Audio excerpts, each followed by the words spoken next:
Welcome, and if you click this link by mistake, you are listening to the On the Contrary podcast with Emilio Tobias. We're on our fourth or fifth episode now and still going strong. And by strong, I mean my equipment is still working. Uh, got some views on previous episodes, but I'm getting there. But like I said in other episodes, the main goal of this is just for me to have a therapy session because I always find so many substitutes for actual therapy. Um, Everything except actual therapy. But the podcast has been serving me well. I got some good reviews on the few episodes some people have watched. Personal reviews, no one has actually commented on any of the stuff, but that's no problem. But please feel free to comment, like, share, and your comments could inspire future episodes. Up until now, I've been solely responsible for coming up with the stuff that I'm speaking about. And the first thing I want to talk about today is something that brought such joy to my heart. I saw we closed off our March month with such happiness and such joy and such a nice what am I saying? Jacob Zuma posted a picture of him and I think it's his new wife or his newest fiance in a pool with the caption float like a butterfly, sting like a bee. Uh, I get float like a butterfly because it's floating in a pool. But I'm guessing sting like a bee is gonna happen when they get out the pool. Guys, our grandparents are doing crazy things out here. Huh? Our grandparents are still stinging like bees. And like I always get into arguments like with people because I think it's real love. I actually love Jacob Zuma, and there's so many more people who do. Like we know that the corruption is likely true, but there's just something about this guy when he speaks, what he does. It's like I can't hate this guy. It's very difficult for me to hate this guy. He has a I don't know if you'll know this, but Jacob Zuma has a Facebook page. He has an Instagram account. He has a Twitter account. Hasn't been verified yet, but it's pretty much him because he posted on all of them and mentioned the stuff. I don't know why they haven't verified him, but it just shows you the establishment and their propaganda do not want to give a voice to the voiceless. So this is a call to verify Jacob Zuma's social media accounts. That guy, like, he'd comment on news articles that are untrue. So if anyone writes about him, he reads the article and then he states that you are lying. This is false. Where's the proof of me owning this property that you talk about? Just going to show like the era of fake news that we're living in. Fake news everywhere. The thing about fake news is it it it makes all news incredible. I've asked someone this and they made like us asking a stupid question. So opposite of possible is impossible. Is the opposite of credible incredible? Get what I'm saying? So if someone is incredible, they're so awesome, they're so amazing that nothing they say can be trusted because what they're doing is not normal. I'm gonna Google that. Opposite of credible is incredible or uncredible or not credible. Either way, if Jacob Zuma was running for president this year, I would have voted for ANC without a doubt. But now I'm not sure. I'm not 100% sure who I'm voting for, but I'm not leaning towards ANC. Um, yeah, Jacob Zuma's post was fire. Swimming in a pool in a shorts. Hey. What is your grandfather doing at home? Sitting, drinking tea, and tipping his biscuits, dipping his biscuits in the hot coffee. No, man. Go take a swim. Get you a young girl. Be nice. Be free. Um, Another crazy thing that happened this week. And I don't know if this like it's a Uber Eats hack. Um, how you can hack Uber to get free food. Don't do it because it's wrong, I guess. But this thing happened by mistake, and we ended up with free food. So the place where I stay at, um, when you're ordering Uber Eats, it doesn't pick up the location properly. So it uh, it picks up the address on a street that's parallel to ours, which takes about 15 minutes to get from that street to come around to where we are. So the Uber Eats driver was now on that faraway street, and we tried to explain to him like, "Hey, bruh, um, you're at the wrong place. We're actually here and here. Can you please come here? And we know we are inconveniencing you, but we'll definitely add a tip to the bill."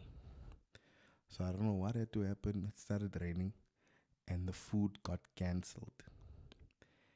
But this guy still decided that he's gonna come and drop the food with us. Eventually, he gets here, and he doesn't. He says no. He wants the tip in cash, and we're telling him we don't have cash because we were planning on tipping him on the app. Then he shows me on his screen that he'd been instructed to.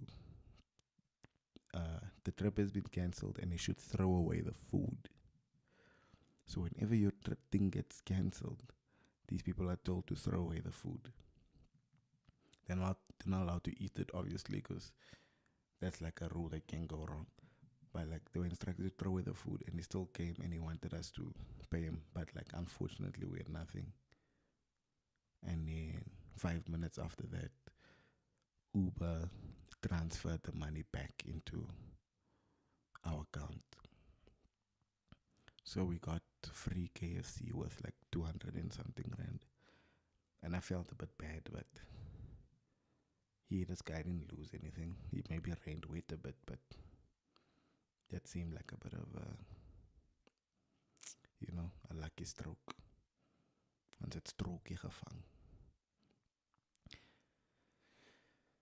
That's not the strangest thing that happened this week. So I'm sitting here thinking of something to do, and I decided I'm gonna go cut my hair. And that was gonna be the topic of today's podcast, which it still will be. So I drove to Rosettenville. Google it if you're not sure where that is. But it's a place that has been in the news a lot recently. So I get my hair cut by this guy. He's either Ghanaian or Nigerian or from Burundi. And as I'm waiting in line to get my hair cut, people start making a noise outside the building. And it's causing a lot of tension, and a lot of us ran out to go see what it was. In my heart, I'm just hoping, I hope there's not someone trying to jump off the building. But no, the building is burning down. There's a room in the floors above that's burning. It's burning, throwing a crowd. Everyone's got their cell phones out. And I'm just wondering if any single person has thought of calling 911 or 112 or what's the fire brigade's number? 10170. That number didn't work. 112 didn't work. So I know you can call 911 and it will divert to 112. I reported the thing. Turns out someone already called the thing in. And we waited for like 20 minutes for the fire brigade to come. But now the fire is spreading to the other rooms, and like windows are bursting, and the fire is getting hot, and you can feel it from where we were looking at it from, across the street on the other side. Then we start to see people on the roof. And people start making a noise like, "Hey, come down, what are you doing? Get down." And this guy takes a bucket and tries to throw a bucket of water on this fire. You know when the fire is like coming out the balcony and burning the face of the building. This guy is trying to throw fire, trying to throw water on the fire from the roof with a bucket. If I've ever seen anything stupid in my life, it was that. Then the fire brigade comes eventually, while this guy thrown out 3 buckets of water. That all that water just landed on the street anyway. The fire brigade gets there and he's still throwing, thinking he's helping. Nevertheless, the fire got put out and the barber closed down and they locked their doors. But the funny thing is, as the fire was happening, a lot of people living there and working there and selling stuff there on the street packed up their stuff and left. Now, what you might not know about Residentville, I don't know if it's like it's a lot like Hillbrow, because there's a lot of foreigners that live there, and it's only an assumption that a lot of them are illegal, are here illegally. So when the fire started, they're like, "Hey, this place is gonna be swarming with cops and people asking questions soon, so let me be out." So I never got to cut my hair, which is upsetting because I don't even enjoy cutting my hair. It took a lot for me to decide to go and get my hair cut. Because usually I only cut my hair when I have to. Uh, Either I have a shoot or it's something that's gonna be on TV or I'm performing that weekend, and that doesn't even always happen. I really only cut my hair when I'm tired of combing it. So I decided I don't even really need to cut my hair like according to my own standards. So it was such a bummer that I drove all the way to Rosenville to cut my hair, and then someone decides to burn the house down. That being said, I don't I I I don't see for myself other people doing. Uh, People have like nice haircuts with trims and fades. I have the most simple. It's almost military. Like this, is how they cut your hair when you go to the army. So I only like to cut my hairbrush. But now I realize now with the industry that I'm trying to get in, and this is something like a lot of people will tell you and know, is that like your appearance is can get you far in life. And not even, this is now not whether you're ugly or good looking, just like the way you present yourself. And nothing frustrates me more in life than people taking that stuff too seriously. So I go out of my way, and it's counter, but I'm not supposed to be countering the thing. I'm so I'm just trying to be myself, and then when you're trying to be yourself so much that you, instead of trying to be yourself, you end up pushing to be the opposite. I don't like flashy clothes. I don't like expensive clothes, and I don't like to look like I'm trying to portray myself as rich. Because a lot of stuff that happened when I was young, but like I'm realizing more and more that I need to take the way I present myself more seriously. Like taking a shower and showing up with clean underwear and clean clothes and short hair is not enough. Because I realize a lot of people get when they get complimented on their appearance, they'll say, "Yo, this person is so clean. This person is so smells nice."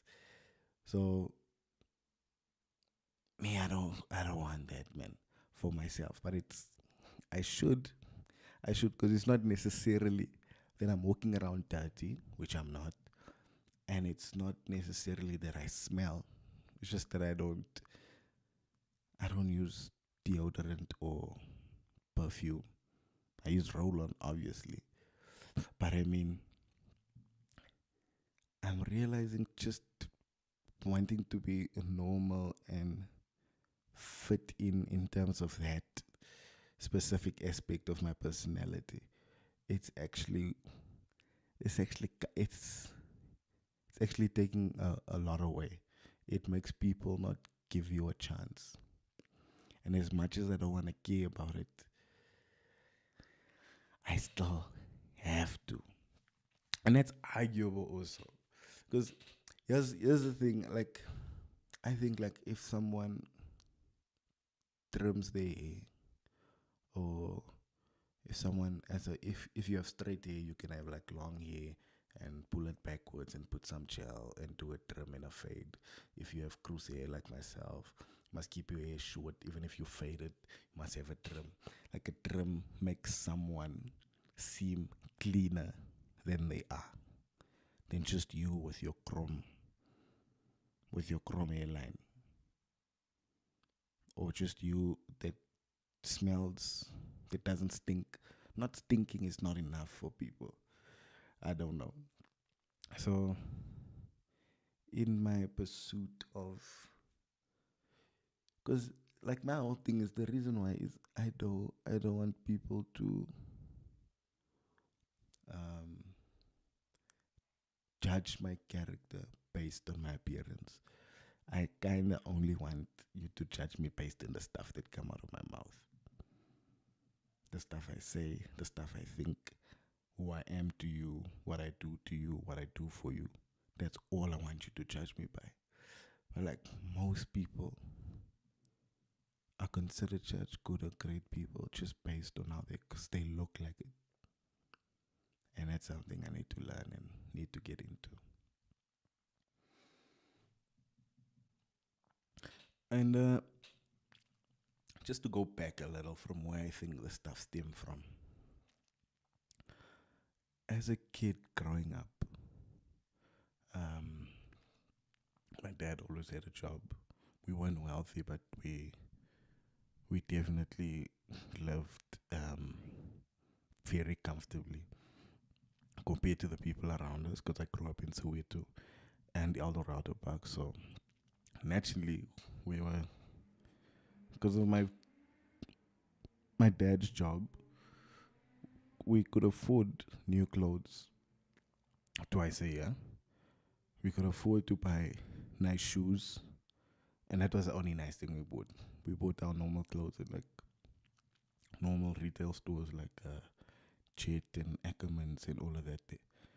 And we were lucky enough to have nice shoes, to be able to buy expensive shoes. And at the time, there was like 300 Rand, maximum 400 Rand shoes. So, because of that, I have always been put down by people who didn't have those things. And I kind of make a joke about it in one of my stand-up sets. If you've ever seen me do it, you'll know what I'm talking about. But I won't say it here. But it's actually a cool way of bringing across that dynamic. Because basically, I'm saying it's not rich people that will make you feel bad for being poor. It's the people that are poorer than you that will always remind you of what you don't have. So I don't know about my siblings because I never spoke to them about it a lot, but I got a lot of flack for being clean or for having clothes that didn't have holes in them. So that for me just put my head in a space where I don't ever want someone to think I'm better or less than them because of how I'm dressed. Like, if you really want to judge me on my character. Like, think I'm better or worse than you based on my interaction with you. So I try to dress in a way that doesn't influence how someone thinks of me.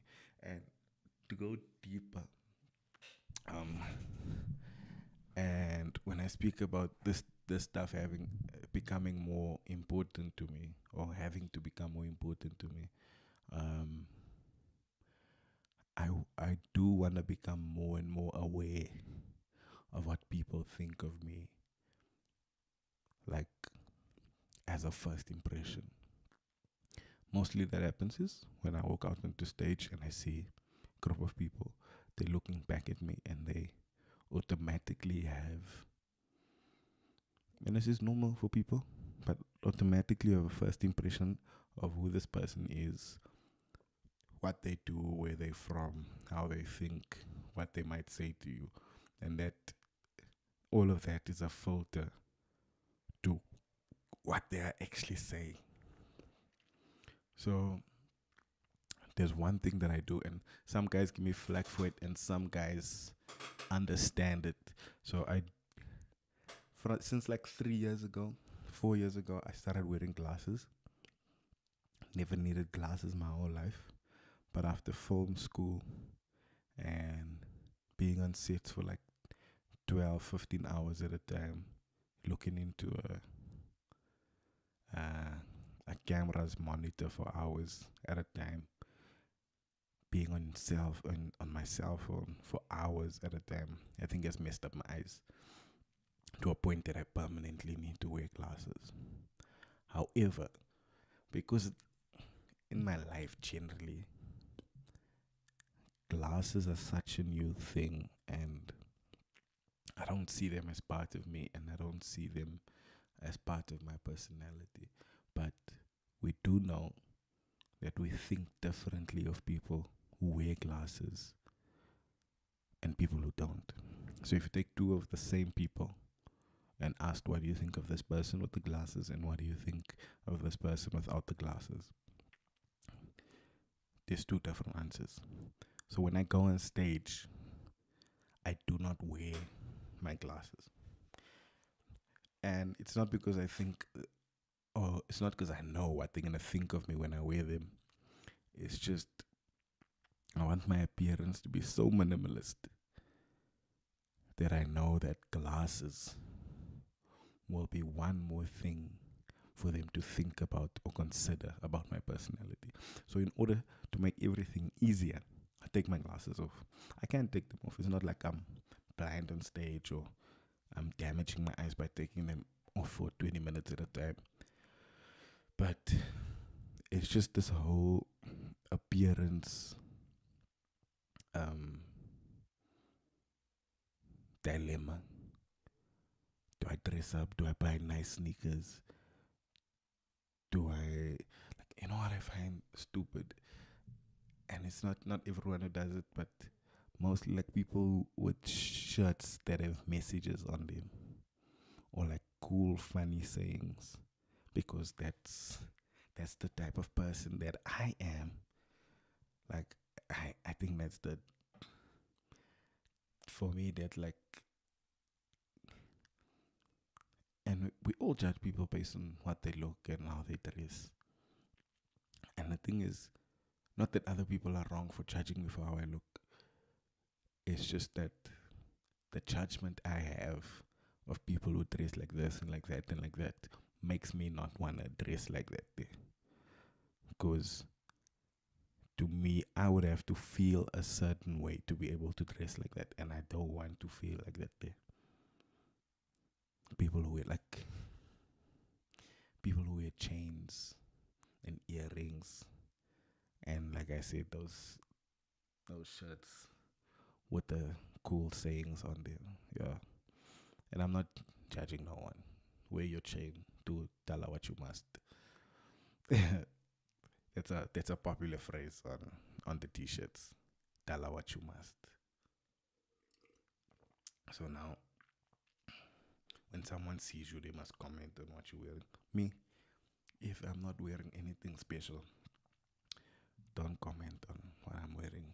Don't. It's rude to comment on someone's appearance, especially if they weren't the ones to bring it up. We know this, right? Or does it only apply when we're talking about a woman's appearance? Me, I don't comment on people's appearances unless I can see they want to be complimented, like, oh, you look nice today. Oh, I like that. And then move on. I don't want to talk about my outfit. I do sometimes. I have like funny looking sandals that I wear because it's comfortable. And it reminds me of my childhood a little bit. Good times. But they are funny too. And guara me for what I'm wearing.